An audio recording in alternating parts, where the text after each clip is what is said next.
안녕하세요. 저는 사기 결혼 당한 후 독신주의로 마음을 다잡고 사는 50대 여성입니다.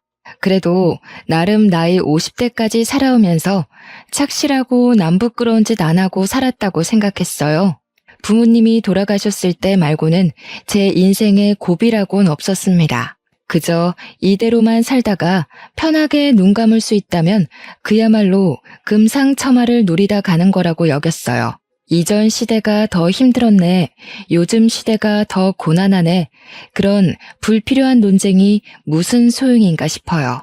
사실상 다 맞는 말이거든요. 안 힘든 세상은 그 어떤 때에도 없었습니다. 그래서 제가 무난하고 순탄하게 살아온 것이 금상첨화라고 얘기를 한 거예요. 돈 많다고, 직업 좋다고, 마냥 좋은 일만 팡팡 터지리라 생각지 않거든요. 그런데 제가 하필 늦은 나이에 돌부리에 걸려 넘어지고 말았지 뭡니까. 어디 가서 그때 나이에 사기당했다고 하면 솔직히 쪽팔립니다. 심지어 결혼 사기를 당했잖아요. 그 일이 있고 저 아무한테도 얘기를 한 적이 없어요. 그냥 왜 갈라섰냐고 물어보는 사람이 있으면 일일이 말하기도 피곤하고 민망해서 그저 성격 차이라고만 해버립니다. 그래서 저 처음으로 여기다가 제 이야기를 써봐요. 용기 내서 말씀드리는 건데 부디 이 사연이 끝날 때쯤엔 제 마음도 편해졌으면 좋겠네요. 결혼을 하기 전까지는 그동안 제 인생에 결혼이란 삶이 없을 거라고 생각했어요. 그런데 다 늦은 제 나이에 한 줄기 빛처럼 찾아온 남자가 있었고 그 사람 덕분에 저는 처음으로 웨딩드레스를 입어봤습니다. 비록 결혼이 늦었지만 그래도 노후는 사랑하는 사람과 해보지 못한 추억을 쌓으면서 단란하게 살 수 있겠구나 기대를 많이 했었어요. 그렇게 인생 최대의 행복을 누릴 생각에 기분이 들떠있던 제가 결혼하고 난 후 바로 한 달 만에 이혼을 하게 될 줄 누가 알았겠습니까? 저는 조선소 주변에서 작은 호프집을 하던 사장입니다. 조선소 사람들이 퇴근하고 자주 찾는 가게라 매출이 잘 유지되는 편이었어요. 그곳이 오지랑 다름없는 곳이라서 젊은 사람들은 그저 집 일만 강제로 할 수밖에 없는 위치에 있었죠. 그렇다 보니 제 호프집은 저녁 시간에 많이 붐볐습니다. 거기서 남편을 만나 제 인생에 없을 줄 알았던 연애를 하게 된 거예요. 놀랍겠지만 저는 30대 연애를 마지막으로 10년 넘게나 남자를 못 만나봤습니다. 그래서 남편을 만나 차곡차곡 쌓아가는 설렘이 너무 오랜만이었고 그 때문에 더 눈이 멀어버렸던 것 같아요. 제 기준에선 그래요. 콩깍지가 제대로 쓸 수밖에 없었죠. 저도 또한 그 오지 같은 곳에 친구 한 명 없었고 일하는 것 아니면 집에서 혼자 적적하게 보냈으니까 애인의 존재는 제게 삶의 원동력을 주었어요. 그래도 그동안 어디 돈 쓸 곳이 없어서 모으기만 했던 돈이 제법 많더라고요. 목돈 묵혀둔 통장이 몇 개 됩니다. 어쨌든 제 남편은 저보다 연하예요. 저는 50대인데 남편은 40대인 정정한 사람이었죠. 처음엔 그런 사람이 같은 또래를 만나지 않고 왜 나한테 관심을 보였을까 궁금하긴 했어요. 그런데 남편이 알아서 말해주길 제가 50대로 안 보인다고도 했고 또 자기는 마음이 잘 통하기만 하면 여자 나이는 전혀 신경 안 쓰인다고 하더라고요. 제가 여자라는 걸 오랜만에 느끼게 해준 남편의 달콤한 멘트가 제 하루를 통째로 뒤흔들었어요. 남편이랑은 주로 제 호프집에서 데이트를 했습니다. 마땅히 갈 곳도 없고 호프집에서 맥주 한 잔씩 하면서 서로에 대해 묻고 답하는 시간을 갖는 것만으로도 즐거웠어요. 젊은 사람들끼리는 서로의 애정도라든지 과거라든지 하는 일이나 관심사 같은 걸 묻곤 한다는데 저희는 그런 시절 다 넘겨온 어른이잖아요. 그래서 경제 얘기나 정치 얘기, 관심사는 당연히 필수 질문이었고 세상 다 산 사람처럼 주로 인생살이에 대해 대화를 나눴습니다. 그렇다 보니 서로의 형편이나 수익에 관련해서도 투명하게 얘기를 하게 되었습니다. 조선소 남자들 돈 많이 쓰잖아요. 입지도 괜찮아서 매출이 장난 아닐 것 같은데 노후 걱정은 안 해도 되겠어요. 어디 주식이나 투자 같은 건 안 해요? 아유, 그런 건 겁이 많아서 쳐다도 못 봐요. 무식하게 돈 모으는 것만 할 줄 알지. 아무래도 이 주변에서 돈 쓸 데가 우리 가게밖에 없으니까 저도 득보는 게 있긴 하네요. 게다가 제가 친구가 없잖아요. 모으기만 하고 쓰질 않으니까 생각보다 돈 모으는 게 쉽더라고요. 당시엔 제가 몰라도 너무 몰라서 남편이 묻는 대로 순수하게 답했던 게 한심스러울 뿐이네요. 남편은 그 뒤로도 제 주머니 형편에 대해서 많이 언급했었습니다. 항상 제 가게 매출에 신경을 써줬고 마치 남편이 투잡을 하는 것처럼 조선조와 호프집을 번갈아 가며 도와줬어요. 그러면서도 다소 허술한 제 경제관념까지 친히 주의를 주면서 여자 혼자 돈 많이 쥐고 있으면 무슨 일 날지 모른다고 늘 정신 바짝 차리며 살게 해주었습니다. 남편을 만나기 전까지는 솔직히 제가 가게 계산대를 허술하게 관리하긴 했거든요. 직원 안 쓰고 저 혼자 일을 하는 호프집이었다 보니 계산대를 비우고 여기저기 쏘다니는 경우가 많았어요. 그럼에도 돈 한 사고 한 번 안 나서 제가 더 마음 놓고 계산대를 내버려 두었습니다. 그런데 남편의 경고를 듣다 보니 그게 꽤 일리가 있었고 어쩌면 점주 입장에선 당연히 신경 써야 되는 부분이잖아요. 그동안 제가 사장으로서 잘해왔다기보단 늘 운이 따랐었기 때문에 범죄 사고 없이 끌고 왔다는 생각이 들었어요. 그래서 남편이 조언을 해준 뒤부터는 돈통을 정말 열심히 관리했고 웬만하면 계산대를 비우지 않았습니다. 비우더라도 계산대로 항상 신경을 두고서 일을 했어요. 그러면 남편이 퇴근하고 호프집으로 출근하면서 항상 잘했다고 칭찬을 해줍니다. 때인 분들은 아실 거예요. 나이를 그렇게까지 먹으면서 사실 누구한테 칭찬을 해본 적은 있어도 칭찬을 받는 건 까마득하게 오래되었을 나이잖아요. 저도 마찬가지였습니다. 남편이 저더러 허투루 안 살고 돈 착실하게 모은 게 멋있다고 칭찬을 해줄 때도 많은 도파민이 분출되었어요. 노후 준비 다 되어 있고 자기 일 열심히 하고 예쁘기까지 한 여잔데 도대체 왜 여태 솔로였을까? 아무래도 나랑 만나라고 하늘이 점지해줬나 봐요. 저더러 선희 씨 남은 세월 든든하게 지켜주라고 선희 씨를 혼자 둔 것 같은데요. 그땐 정말 남편이 오로지 제 걱정뿐이라 생각하고만 있었습니다. 또 이건 이제야 말씀드리는 건데 남편한테는 이혼 경력이 있어요. 전처가 바람을 피우는 바람에 소송에서 갈라서게 되었다고 했습니다. 그런 상처를 가지고 있는 사람이라 그런지 한 번씩 저보고 전처랑 너무 다른 사람이라서 좋다고도 하더군요. 제 나이면 솔직히 초혼인 남자 만나기 힘들지 않습니까? 남편이 한 번 갔다 온 사람이라고 해서 그게 제 마음에 걸림돌이가 되지는 않았어요. 그때만 해도 제가 남편한테 너무 빠져 있었고 저를 정신 차리게 해줄 가족이라든지 친구라든지 아무것도 없는 상태였거든요. 친오빠가 하나 있긴 한데 다른 지역에 살다 보니까 솔직히 명절에 얼굴 보는 것도 힘들어요. 벌써 안 보고 산 지가 한 3년은 되었습니다. 가끔 오빠가 문자로 안부 남겨주는데 가족끼리의 소통이 끝이에요. 그래서 남편이 제게 정식으로 청혼을 해주었을 때 저는 그렇게 생각했어요. 제게 친구가 생겼다고. 함께 인생을 즐길 수 있는 가족이 나타났다고 말이죠. 단순할지도 모를 청혼이 제게는 그런 여러 가지의 의미를 심어주었습니다. 저는 남편의 그런 뜨거운 마음이 고마웠고 이제 그만 외롭지 않게 사랑받고 살고 싶어서 남편의 청혼을 한 번에 응답했던 겁니다.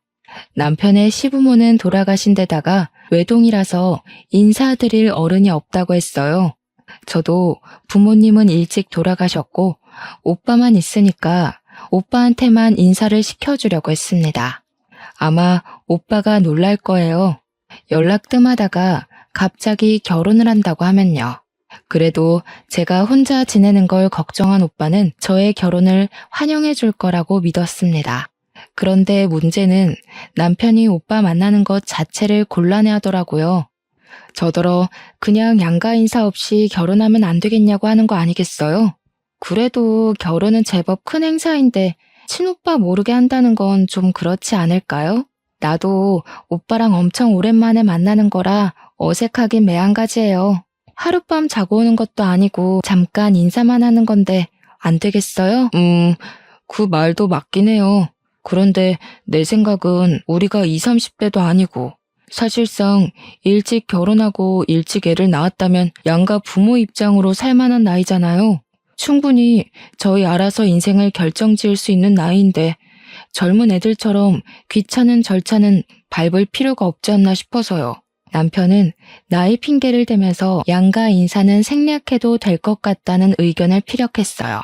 남편 말도 100번 이해해서 생각해보면 그럴듯하더라고요. 단지 조금 서운하고 망설여졌던 건 저는 초혼이라 모든 게 다 새롭고 여기저기 축하를 받고 싶은데 남편은 저랑 두 번째 결혼이라 그런지 최대한 조용히 단출하게 식을 올리고 싶어 했습니다. 웬만하면 남편 의견을 존중해 주는데 이 문제만큼은 고민 많이 되었어요. 그래도 어쩌겠어요. 생각해보면 남편한테는 두 번째 결혼식이라서 주위 사람들에게 또다시 청첩장을 보내기가 민망할 거 아닙니까? 최대한 남편의 입장을 이해해 보려고 노력했고 시간이 가다 보니 정말로 이해가 되더군요. 그래서 저희는 필요한 사람들만 불러서 저희끼리 작게 식을 올리기로 결정했어요. 결혼식 하나 거창하게 안 한다고 저랑 남편의 사이가 달라지는 건 아니잖아요. 스몰 웨딩이라 하더라도 저는 웨딩드레스를 입을 거고 남편 손을 잡을 거고 남편과 부부가 될 거니까요. 필요한 사람들만 결혼식에 부른다고 하면 결국 저희 오빠한테도 결혼 사실을 알리긴 해야 되지 않습니까? 상견례의 목적이 아닌 청첩장을 덜컥 보내야 하는 상황인데 막상 연락을 하려고 하니까 제가 하나 걱정되는 게 있더라고요.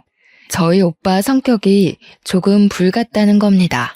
젊을 때 운동을 하던 사람이었던지라 힘쓰는 것에는 세상에 무서운 게 없는 사람이에요. 그리고 또 가까울수록 서로 지킬 건 지켜야 하는 사람이고 초면이더라도 예의 없는 건 못 참은 사람이죠. 항상 오빠가 제게 먼저 연락을 줬지 제가 하는 경우는 잘 없었거든요. 그런데 이번에는 제가 먼저 그것도 결혼 문제로 연락을 했는데요. 오빠한테 나 결혼한다고 문자만 살짝 넣었습니다. 역시 오빠한테 바로 전화가 오더라고요. 전화를 받은 오빠의 목소리는 한 톤 높아져 있었습니다. 한시도 흥분을 가라앉히지 않고 남편에 대해 궁금한 걸 마구마구 묻기 시작하더군요. 무엇보다 제가 결혼하는 게 오빠한테는 좀 많이 놀라운 소식인 것 같았어요. 오빠 입장에서도 결혼 같은 거 안 할 줄 알았던 여동생이 다 늦은 나이에 결혼을 한다니까 제법 놀란 듯 했어요. 결국 오빠는 결혼 전에 남편 만나기를 고집부렸고 남편 안 보여주면 당장 찾아오겠다는 으름장 때문에 저는 결국 오빠 제안을 승낙할 수밖에 없었어요. 어차피 오빠가 찾아와 버리면 남편을 마주할 수밖에 없을 텐데 그렇게 만나는 것보다 정식으로 인사하는 자리가 낫잖아요. 이왕 이렇게 된 거 저도 오빠한테 남편을 보여주고 싶어서 어쩔 수 없이 이 사실을 남편한테 전달했습니다. 역시나 남편이 불편한 기색을 보이면서 표정을 어둡게 하더군요. 제가 멋대로 결정해서 미안하다고 했더니 어쩔 수 없다는 듯 알겠다고 허락해줬습니다. 오빠가 혼자 우리가 있는 지역으로 내려와서 만나게 된 당일, 제 남편은 걱정했던 것보다 훨씬 더 오빠한테 잘 보였어요. 형님 하면서 살갑게 굴기도 했고 솔선수범 나서며 술잔도 사이좋게 기울였죠. 분위기가 좋게 시작해 좋게 끝나서 개인적으로 많이 안심을 했었습니다. 그런데 좋은 게 좋은 것이 아니었더라고요. 당시 그 자리에서는 별로 문제가 없었는데 기분 좋게 자리를 파하고 나서부터 그때 만남은 진짜 모습이 아니었다는 걸 알았어요. 남편은 그저 무사히 자리를 마무리해서 다행이라고 생각했는데 오빠는 전혀 아니었던 거죠. 다음날 제게 전화가 온 오빠한테서 정말 황당한 얘기를 들었습니다. 너 저 사람이랑 꼭 결혼해야겠어? 제대로 알아본 거 맞지? 아무래도 분위기가 수상해서 그래. 혹시 저 사람 이혼한 거 맞냐? 당연하지. 무슨 질문이 그래. 오빠, 그 사람 겨우 몇 시간 봤잖아. 뭘 얼마나 안다고 사람한테 수상하다는 말을 하냐? 듣는 내 생각도 좀 하지. 아니, 여자 손길에 길들여진 느낌이 들어서 입고 온 셔츠 각도 그렇고 손수건 챙겨 다니는 것도 그렇고 별걸 다 의심한다. 원래 깔끔한 사람이야. 나 오빠한테 결혼 허락받으려고 그 사람 소개해준 거 아니야. 우리 이미 결혼하기로 약속했고 날짜까지 잡았어. 나도 나이 먹은 어른이니까 이제부턴 내가 알아서 할게. 당시만 해도 저는 오빠가 남편에 대해 괜히 예민하게 돌려 생각한다고 봤어요. 세상에 완벽한 사람이 어딨겠어요?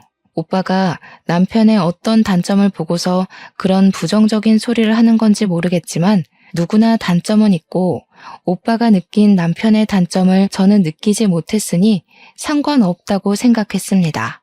설령 남편에게 정말 단점이 있더라도 제게는 그게 단점이 아닐 수 있는 거잖아요. 나이를 먹으니까 남의 조언 듣는 것도 쉽지가 않더라고요. 제 인생 제가 책임질 수 있다고 생각했고 제 마음대로 해도 될 만한 나이라고 자만했던 게 아직도 후회스럽습니다.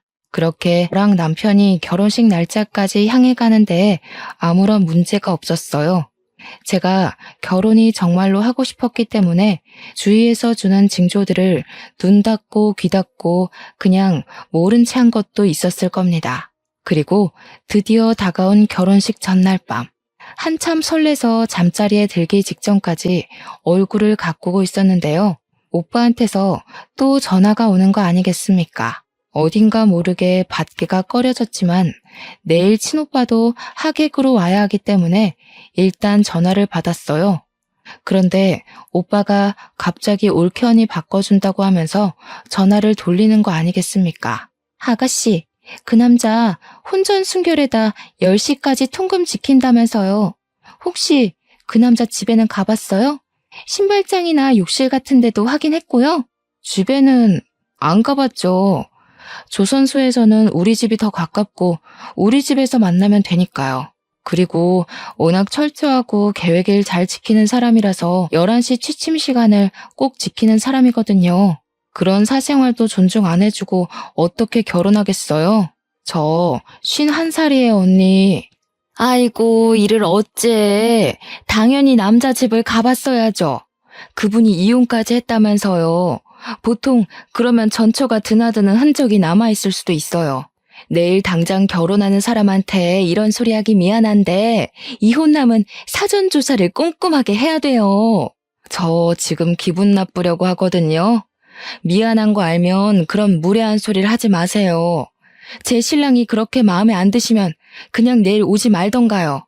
계속 꺼림칙하다고 얘기를 하는 그들에게 오히려 내가 더 기분이 상해서 전화를 끊어버렸습니다. 결혼식 전날인데도 제 결혼에 부정적인 말만 해대는 오빠랑 올케 언니가 좋게 보일 수가 없지 않습니까?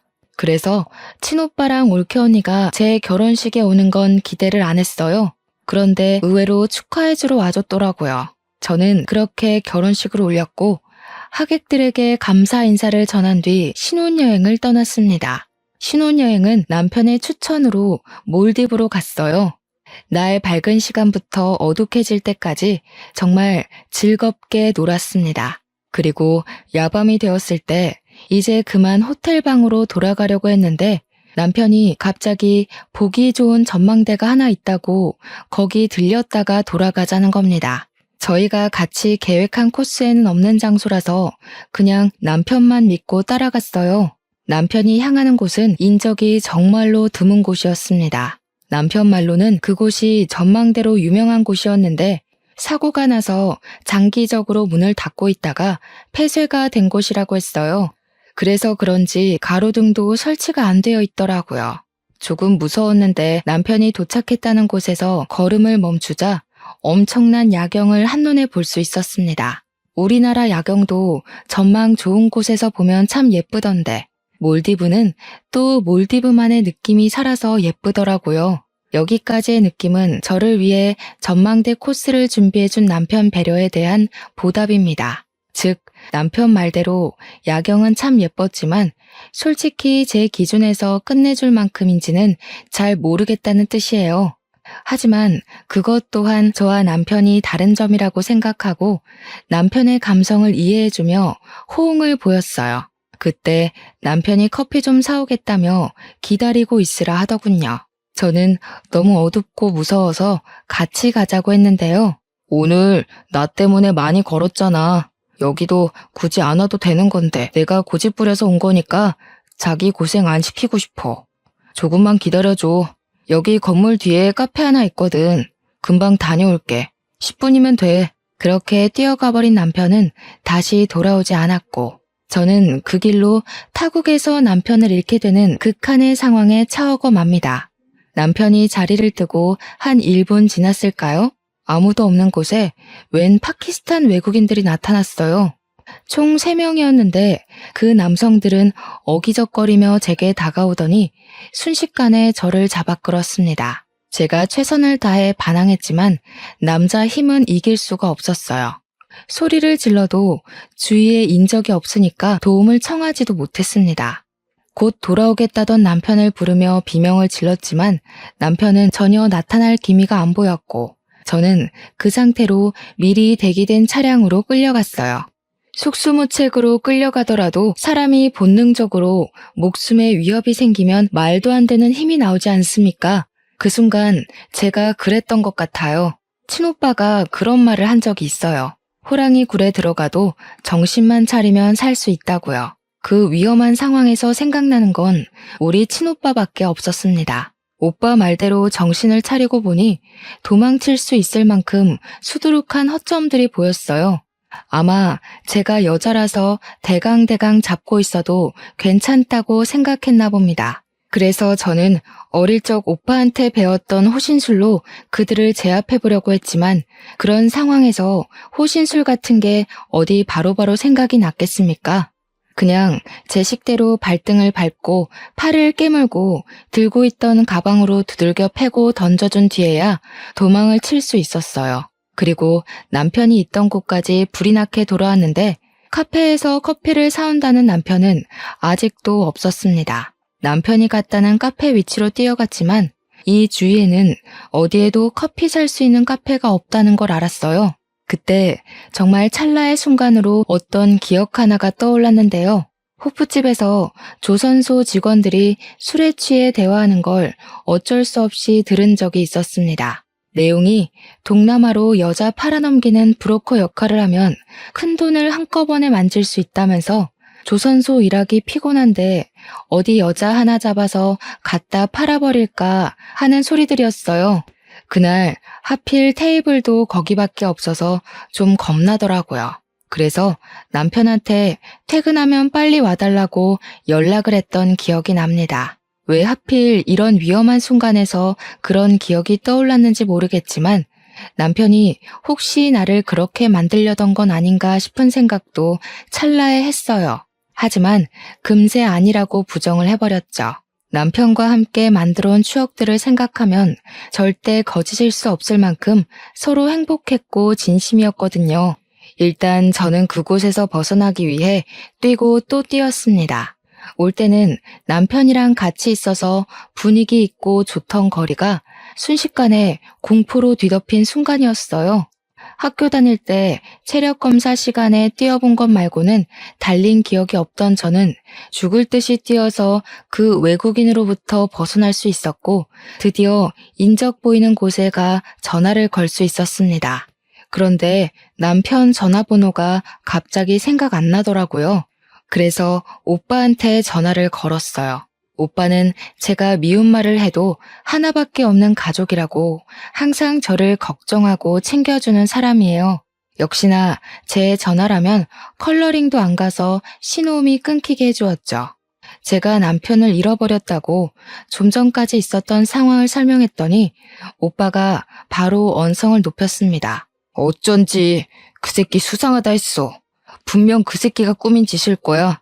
진작에 사고 날 거라고 생각은 했는데 미치지 않고서야 이런 식으로 일을 벌인다고? 그 새끼 잡히면 내가 아주 그냥 일단 지금 바로 출발할 테니까 가까운 경찰서 가 있어.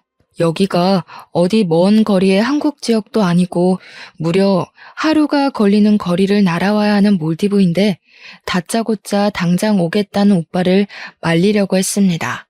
그렇지만 제가 아까 외국인 남성들한테서 벗어나느라 가방을 냅다 던져주고 오는 바람에 자긴 돈이 없어서 오빠가 필요했어요. 그래서 저는 물어물어 경찰서를 찾았고 양해를 구해 거기서 친오빠에게 주소 문자를 남겼습니다. 친오빠는 하루가 지난 뒤에야 제가 있는 경찰서까지 도착을 했고 올케 언니는 애 때문에 같이 동행하지 못했다고 했어요. 그때까지도 저는 남편을 만나지 못했습니다. 남편의 번호를 아는 오빠가 비행기 타기 전에 남편한테 전화를 걸었다는데 전화가 계속 안 받았다고 했어요. 얼마 안 있다가는 아예 전화가 꺼졌대요. 아무래도 지금 벌어진 모든 상황이 고의적인 게 맞는다고 생각한 오빠는 제 남편이 사기꾼 같다는 의심에 확신을 더했습니다. 하지만 바보 같던 저는 제 눈으로 확인하기 전까지 남편의 짓이라는 걸 믿을 수가 없었어요. 어떻게 신혼여행 때 괴한의 습격을 받고 남편을 잃어서 경찰서에서 첫날 밤을 보내는 경험을 몰래카메라로 꾸미겠어요? 제 남편은 그럴 사람이 아니었고 매 순간 자기보다 저를 더 우선순위에 둔 사람이었기에 그냥 제가 운이 안 좋았을 뿐이라고 생각했어요. 오빠 덕분에 한국으로 무사 귀환한 저는 그제야 남편한테 전화를 걸어볼 수 있었습니다. 그런데 친오빠가 꺼져 있다고 한 순간부터 계속 폰이 꺼져 있었고 며칠 뒤에 신호가 가기 시작했을 땐 웬 모르는 사람이 받았습니다. 전화번호를 바꾼 것 같더라고요. 그제야 저는 친오빠 말대로 제가 사기를 당했다는 걸 받아들였어요.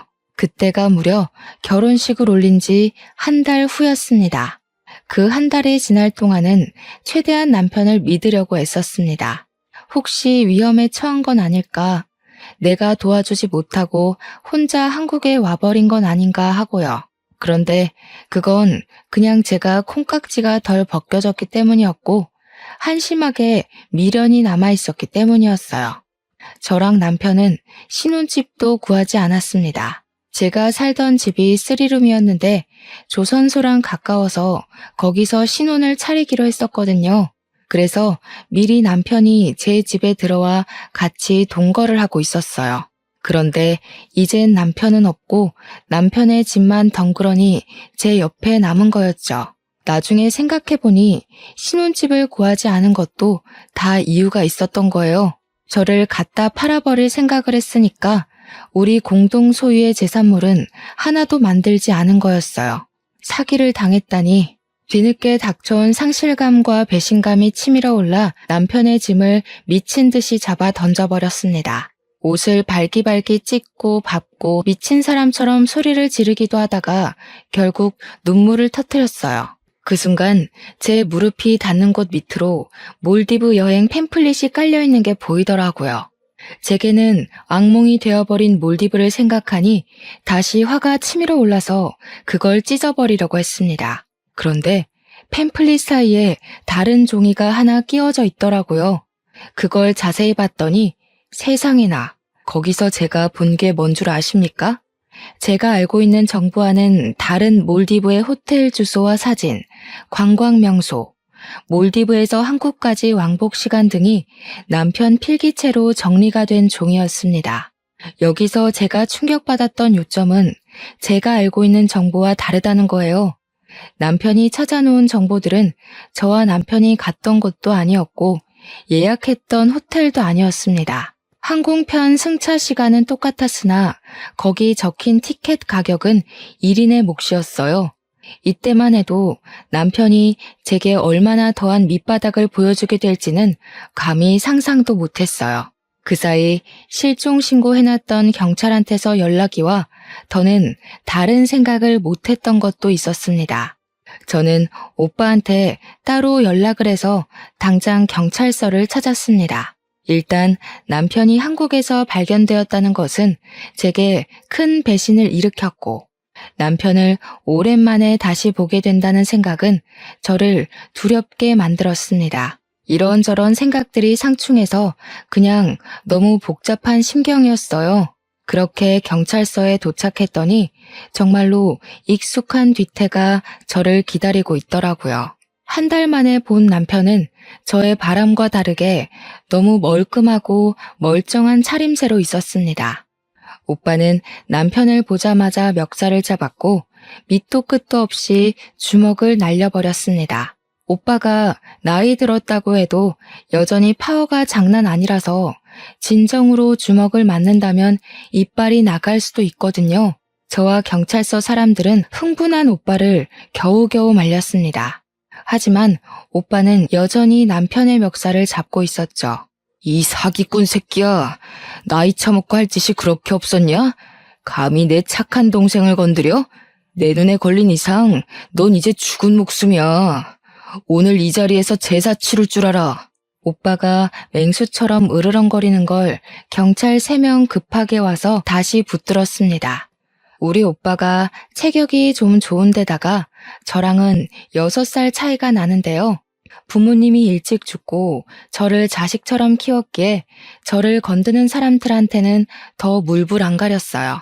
오빠가 한번 화나면 스스로 화가 풀릴 때까지 아무도 말릴 수가 없지만 이제는 말리고 싶지도 않았습니다.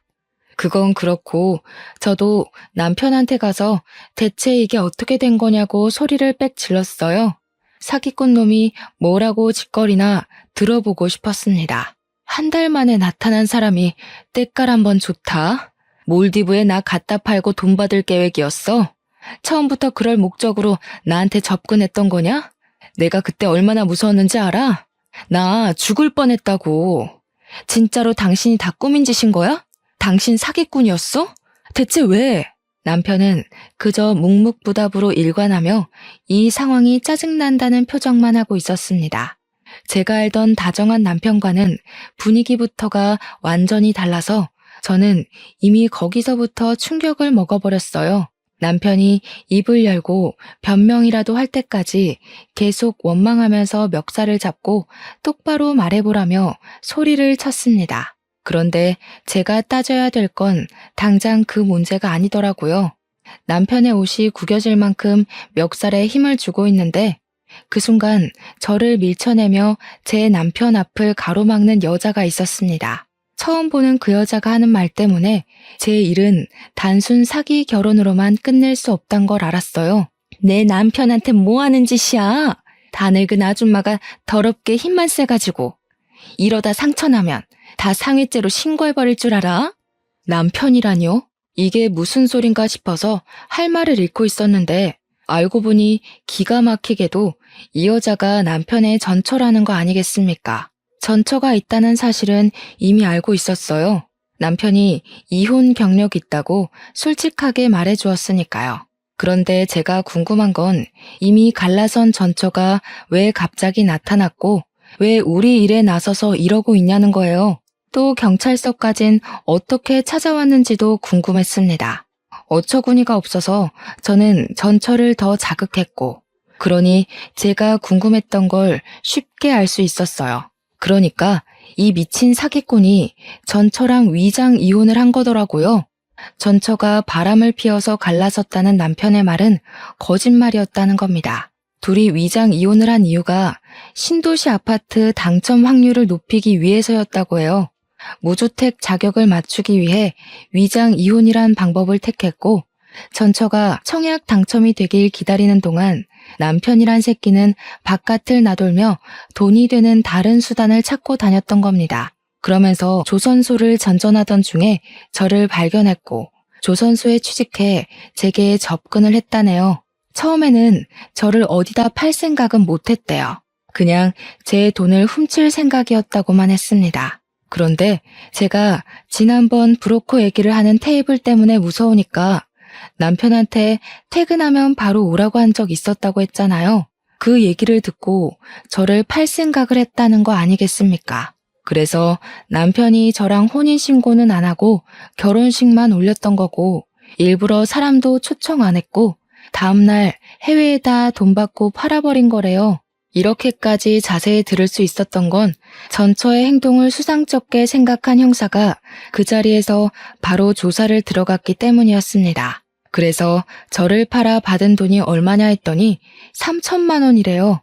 그런데 제가 도망을 치는 바람에 남편은 졸지에 돈만 떼먹은 도둑놈이 되어서 한국 귀환하자마자 도망자 신세로 돌아다녔다 했습니다.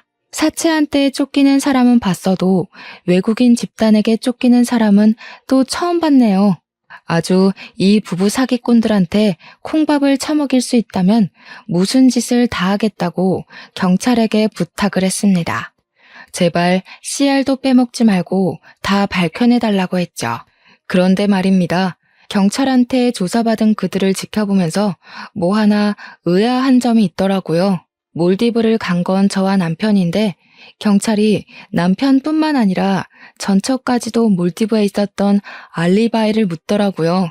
왜 방향이 그렇게 흘러가지 싶어서 물어봤더니 글쎄 이 전처도 저랑 남편이 신혼여행 떠나는 날 같은 비행기를 탔다는 거 아니겠습니까? 그 순간 경찰서 오기 전 집에서 봤던 남편 필기들이 떠올랐어요. 그러니까 남편은 당시 저랑 신혼여행을 간 게 아니라 저를 갖다 팔고서 바로 자기 와이프랑 해외여행을 즐긴 셈이었던 거죠. 남편이 단 한순간도 저를 사랑한 적이 없었다고 해도 사기를 친 걸로 모자라 저를 기만했다고 생각하니까 이거 그냥 앉아있을 수 없겠더라고요. 그런 상황에서 전처가 제게 퍼붓는 악의적인 말은 제가 들고 일어날 수 있도록 힘을 주었습니다. 결국 아무도 피해를 안 본 거니까 우린 잘못 없는 거 아닌가요? 이 아줌마가 그냥 얌전히 팔려갔으면 저희도 벌받아 마땅하겠죠. 그런데 이 아줌마 멀쩡하게 살아있잖아요. 늙어서 비싸지도 않는 거 겨우 사람들 설득해서 보냈더니 도대체 어떻게 빠져나온 건진 모르겠지만 전처는 멍청하게도 경찰서가 어떤 곳인지 잘 모르는 듯 합니다. 그렇지 않고서야 정말로 자기 남편을 위한다면 그렇게 자기 죄를 알아서 자백하고 있을 순 없겠죠. 남편이 뒤늦게 전처의 입을 막는 바람에 전처도 뭐가 잘못된 건가 싶어 눈치를 보더라고요. 저는 그렇게 주위 눈치를 보는 전처의 머리채를 잡고 반대 손으로 따귀를 날렸습니다. 너희들 수준 떨어지는 짓은 우리나라 법이 알아서 처리해 줄 거니까 상관없는데 나보다 더 자글자글한 년한테 아줌마 소리 듣는 건 좀 거슬려서 말이야. 민증 안 보여줬으면 언니라고 부를 뻔했어요. 혹시 애를 낳아서 이렇게 폭삭 사가버렸나? 아, 애 없죠? 차라리 애 때문에 세월 맞았다고 하는 게 덜 쪽팔리겠네. 오빠는 행패를 너무 심하게 부려서 경찰서 밖으로 쫓겨났는데 그 상황에서 저 혼자 그들을 대응하고 있느라 솔직히 좀 겁나는 것도 있었습니다. 그럼에도 이 연놈들을 망가뜨리고 싶다는 일념 하나로 버티고 있었어요.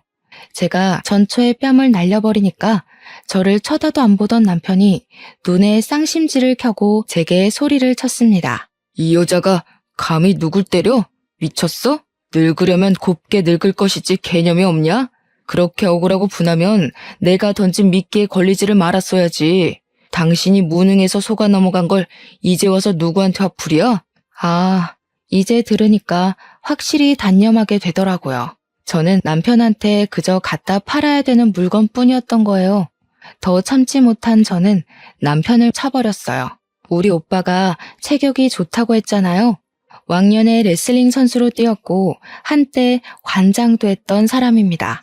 제가 한창 젊을 때는 오빠한테 한 번씩 운동을 배웠는데요. 그때만큼은 아니지만 젊을 때 미리 몸을 만들어놔서 아줌마 나이가 되었어도 운동신경 하나는 좋았습니다. 그러니 고작 여자 발차기 한 방에 남편이 구부러졌겠죠. 그리고 그때 제게 또 덤벼드는 전처의 머리를 잡았어요. 그러자 전처가 그대로 넘어져 버리더군요. 그리고 저는 손을 털며 한마디 해주었죠. 궁상 맞은 네 남편 끼고 살려면 그쪽 꼴 간수도 잘해야겠어. 저 사기꾼이 나더러 뭘 아는지 알아? 자기는 뱃살 흘러내리고 팔뚝 처지는 여자 구역질 난다고 전에 만난 여자가 딱 그런 몸인데 매일 보긴 힘들었다고 하더라. 아무래도 그쪽 얘기 같은데 딴 데 안 팔려가려면 몸 관리 좀 해. 제가 발끝으로 전처 뱃살을 건드리고 팔뚝을 툭툭 밀자 얼굴 붉어진 전처가 남편을 확 째려봤습니다. 남편은 아니라고 모함이라고 소리쳤는데요. 그래도 팔은 안으로 굽는 건지 전처가 남편의 변명을 믿어주더라고요. 그러면서 제게 쭈글탱이 할망구라고 역정을 냈습니다. 그래서 그쪽은 쭈글탱이 할망구보다 더 할망구 같은 몸뚱어리를 달고 있나? 민낯이 아주 검버섯 투성이네. 사는 게 많이 쪼들리나 봐. 요즘 세상엔 여자가 그쪽처럼 무능하면 폐기물 소리 들어요. 그리고 지금 내 남편하고 감쌀 때가 아니에요. 이제 둘 다 산거지 될 것 같은데 어떡한데? 아이고 애쓴다 애써. 그러면 자기가 장난감 주제였다는 게 좀 위안되나 봐? 어떻게든 우리 남편 뺏고 싶어서 발악하는 것 같은데 꿈도 크시네요. 장난인 줄 아나 보네. 법률상 그쪽들은 이혼 상태 아닌가? 나랑은 사실혼 관계인데. 그럼 그쪽은 그냥 불륜녀 꼴 아니겠니? 소송이 되겠지? 너 사랑하는 남편도 소송당해서 위자료 물게 생겼는데 어쩌냐? 게다가 브로커즈까지 자처했잖아. 처벌까지 받겠다? 그래도 저 사기꾼 새끼가 알거지라서 재산 분할은 안 되겠네. 그 정도는 내가 주는 팁이라고 생각해. 제 말에 번뜩 정신 차린 건 전처보다는 남편이었습니다. 남편이 순식간에 순한 표정으로 돌변하더니 전처를 밀치고 제 앞에 무릎을 꿇었어요. 나 진짜 당신한테 진심이었어. 저 여자가 시켜서 어쩔 수 없이 한 거야. 나 그냥 당신이랑 결혼하면 안 될까? 아니지. 우리 아직 혼인 관계잖아. 저 여자랑은 이혼한 상태니까 그냥 갖다 버리면 그만이야. 내가 실수했어. 한 번만 용서해줘, 어? 아, 예. 그런 사람이 아까 전까지 전현 뒤에 숨어서 잘도 모른 척 하세요? 계속 그렇게 비굴하세요. 죽을 때까지 돈에 쫓기다가 눈 감는 게 어떤 기분인지 즐기면서 평생 후회했으면 좋겠네요. 남편이 찌질하게 전처 탓으로 돌리기 시작하자 충격받은 전처가 남편한테 따지기 시작했고 그때부턴 둘만의 불파티였습니다. 저는 경찰서에 있는 김에 소송장들을 써서 바로 제출했고 그 둘이서 파티를 즐기라고 하고 나와버렸어요. 오빠가 어떻게 됐냐고 묻는 소리에 제가 차근차근 잘 처리하고 나왔다고 안심시켜 주었습니다. 그리곤 오빠한테 사과를 했어요. 남자의 눈이 멀어서 가족의 조언을 무시했던 건 명백히 제 잘못이고 제가 못났던 부분인 걸 인정하니까요. 오빠는 그저 괜찮다고만 해주었습니다. 그리고 저더러 조선소 주변은 위험하니까 이제 그만 서울로 오라고 하더군요. 그래서 현재는 서울 부동산을 알아보고 있는 중이에요. 호프집 말고 다른 가게를 해볼까 싶거든요. 저희 올케 언니가 희한하게 칼국수를 기가 막히게 잘해요. 올케 언니 만날 때마다 얻어먹고 오는데 아무래도 장사 마인드 때문인지 이걸로 돈을 벌어보고 싶더라고요. 올케 언니한테 물어보니까 다행히 언니가 긍정적인 답변을 주었습니다. 이번 일로 인해서 오빠 식구들을 오랜만에 보게 되었는데 살다 보니 정말 가족이 최고더라고요. 아마 앞으로 남은 생은 서로에게 노력하고 존중하면서 가깝게 지내도록 노력하지 않을까 싶어요. 제 인생에 결혼이란 순간이 있었나 싶을 만큼 스쳐가듯 지나간 경험이었지만 그래도 한 번쯤 웨딩드레스를 입었던 기억이 있는 건 나쁘지 않더라고요. 지금도 저희 집에는 저 혼자 나온 웨딩 사진을 액자로 만들어서 세워뒀어요.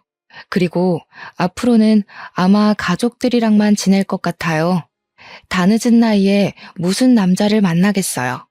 이 나이 되니까 그냥 다 피곤하고 혼자서 하고 싶은 일 하며 사는 게 편한 것 같더라고요. 제가 좋아하는 사람들만 끼고서 말이죠. 이렇게 독신으로 사는 것도 어쩌면 자유로울 수 있는 혜택이라고 생각합니다. 결혼은 의무도 아니고 막중한 책임감이 없다면 실패 확률도 크잖아요. 어디 내놓기 부끄러운 제 사연 잘 들어주셨나요? 저는 여기를 시작이자 마지막으로 그만 이날의 일들을 내다 버리려고 해요. 긴 글 듣느라 고생 많으셨습니다. 늘 만수무강하세요. 끝까지 들어주셔서 감사해요.